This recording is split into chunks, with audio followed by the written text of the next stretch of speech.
Bienvenue dans la phase 6 du tutoriel sur le chevalet. Donc cette phase sera consacrée à la création de la feuille de dessin sur le chevalet. Donc nous voilà avec la version mappée, je dirais, du chevalet. Je vais aller dans une vue face, raccourci F, et venir créer dans le menu Créer, Géométrie, en primitif standard, un plan. Peu importe sa taille, je vais lui rentrer ensuite des coordonnées. 80 par 60 cm. En choisissant la fonction de déplacement, je vais lui demander en X, en faisant un clic droit sur les boutons radio, d'être à 0. Puis on va plus ou moins correctement positionner. Hop. Comme d'habitude, on laissera toujours ce qu'on appelle le fameux vide sanitaire, mais là on va quand même bien le positionner. Et venir aussi lui changer la position de son pivot pour facilement le tourner par rapport au bas. Donc je vais dans le menu hiérarchie, affecter son pivot et descendre le pivot. N'hésitez pas à hésiter à zoomer si vous voulez être très précis. Alors, hop. Et voilà, on va mettre par exemple ici. Je sors d'affecter seulement pivot. Et maintenant, on va pouvoir l'orienter correctement en allant dans la vue gauche. Donc on va le positionner par ici. Et le tourner avec la rotation.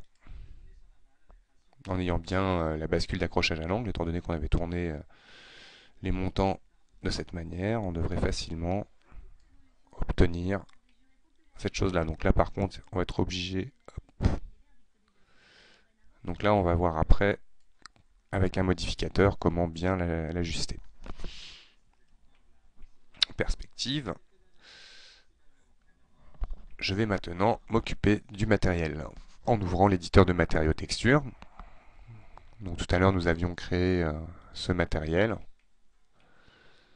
Alors petit paramètre que j'ai omis de donner dans l'ancienne vidéo, en double-cliquant dans le bandeau du matériel assigné au chevalet, j'ai baissé la réflectivité qui par défaut est à 0,6 à 0,4 et le lustre je l'ai mis à moitié, donc à 0,5 au lieu de 1 par défaut. Seule chose que j'ai changé concernant ça, puis j'ai réactivé l'utilisation de la bitmap pour le relief.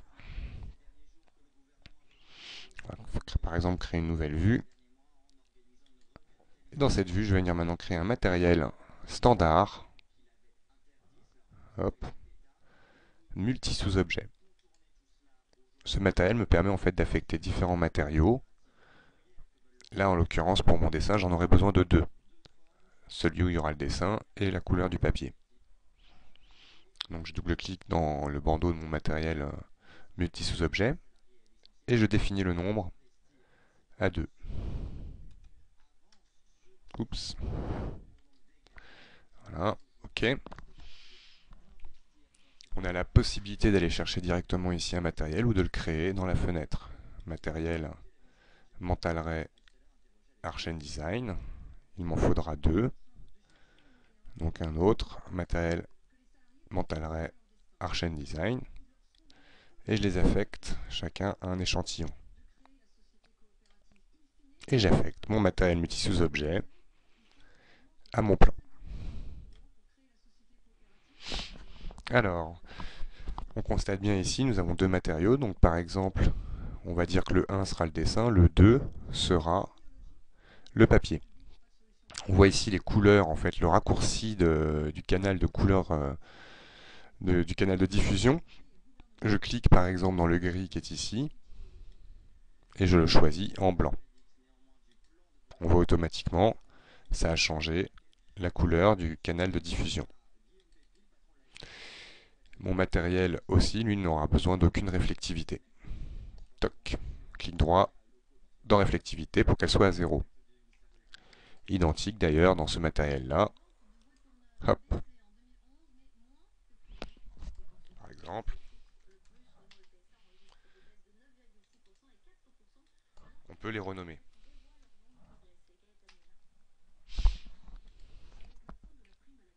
Voilà, comme ça j'ai papier, dessin.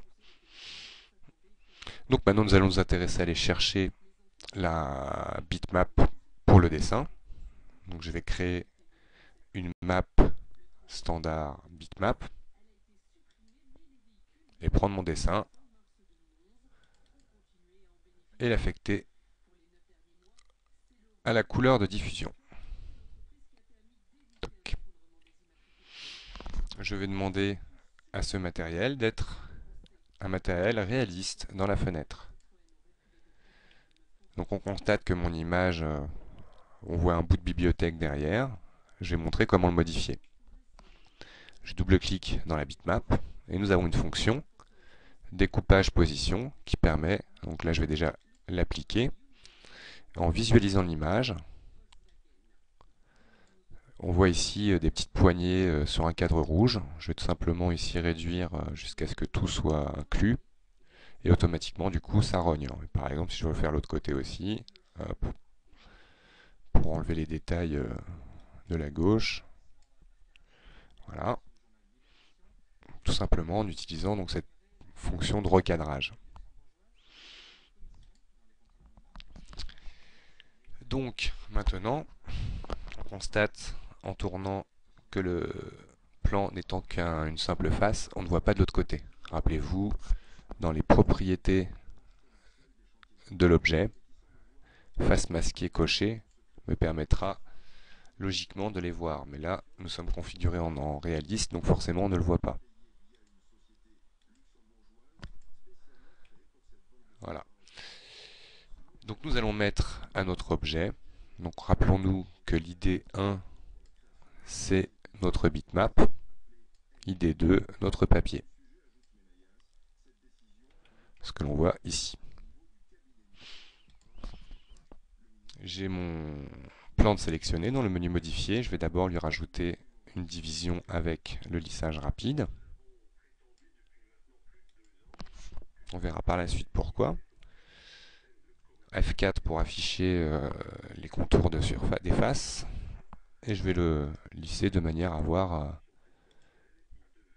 une division suffisante. Et lui ajouter en plus le modificateur coq. Coq par défaut est à 1 cm. Donc là je mets à 0,1 cm. Donc ce qui me fait 1 mm d'épaisseur pour mon papier.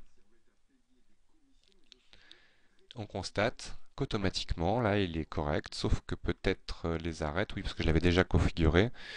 Donc effectivement, donc là par défaut je crois que c'est 1, 3, 1 et ça n'est pas coché automatiquement. Voilà, donc au départ vous devriez vous retrouver en fait avec votre dessin sur toutes les faces dans le matériel coq.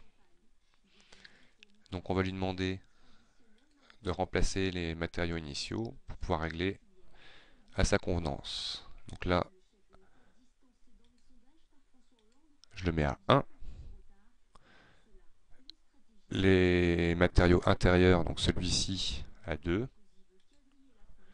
Mes arêtes, le côté là, à 2. Hop. Alors on voit effectivement que le papier n'est pas... Je vais vous montrer d'ailleurs comment pouvoir mettre cette couleur identique. Je rouvre mon éditeur de matériaux texture. Alors je vais m'intéresser à deux choses. Donc c'est changer cette couleur par visualiser l'image, faire un clic droit, donc ça ne sera pas dans celui-ci.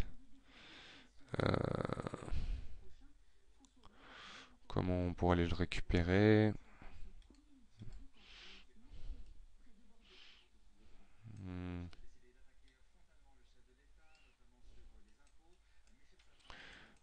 Normalement, ouais, non, il faut faire un rendu. Bon, tout simplement, on va le mettre plus foncé. Voilà. On va pas se compliquer l'existence pour l'instant. Parce qu'il faudrait faire un rendu. C'est dans la fenêtre de rendu où, par exemple, si je me mets comme ça, je lance un calcul. Voilà. C'était à ça que je pensais en fait. Donc là, en plus, vous voyez, la liberté qu'il prend, c'est pas vraiment le même gris. Donc bref, en bidouillant, on arrive à un résultat plus ou moins correct. Donc là on voit qu'on peut foncer effectivement notre gris.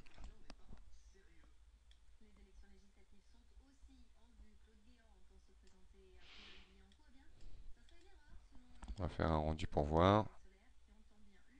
Voilà, ça colle.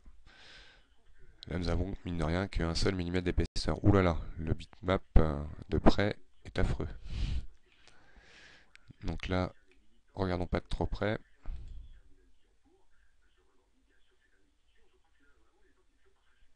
Voilà, magnifique. On ne sent pas la liaison. Donc à partir de là, nous allons maintenant mettre un autre modificateur qui va nous permettre de plier notre feuille et la poser correctement. Donc à ma coque, par-dessus, je rajoute un FFD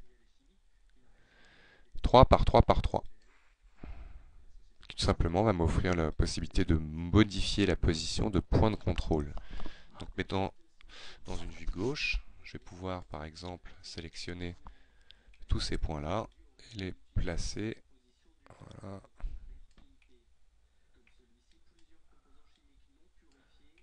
On imagine toujours la précision en allant chercher loin.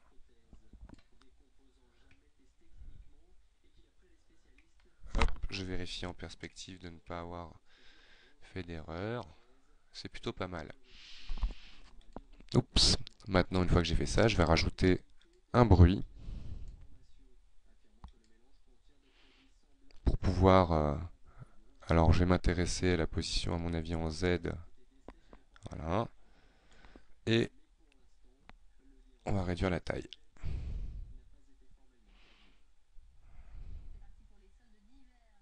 Voilà, en baissant un peu la quantité de bruit.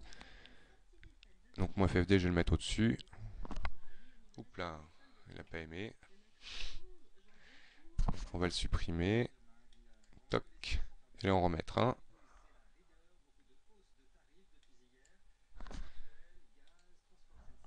Vue gauche.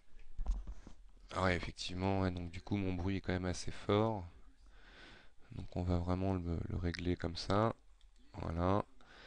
Et là, on va pouvoir positionner correctement notre dessin.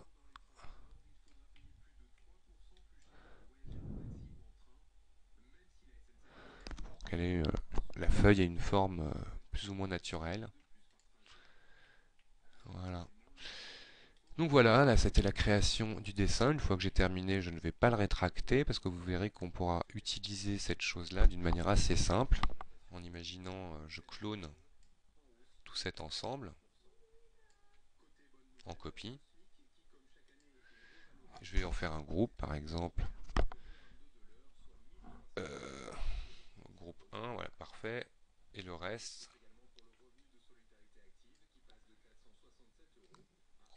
groupe 2. Une fois que j'ai créé un groupe, par exemple, j'ai travaillé sur celui-là, je vais l'ouvrir, ouvrir, et vous allez voir, c'est assez spectaculaire. Nous allons créer un nouveau matériel, multi-sous-objet. Donc on va pouvoir cloner normalement celui-là avec Shift. On va juste changer cette bitmap. Donc du coup je décoche le rognage, et là je vais prendre celle-ci. Et là l'appliquer du coup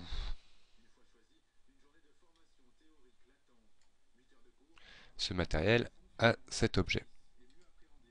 Donc on constate que le dessin n'est pas au bon format. Mais regardez, je vais sur mon plan, j'inverse ici les chiffres, 60 par 80.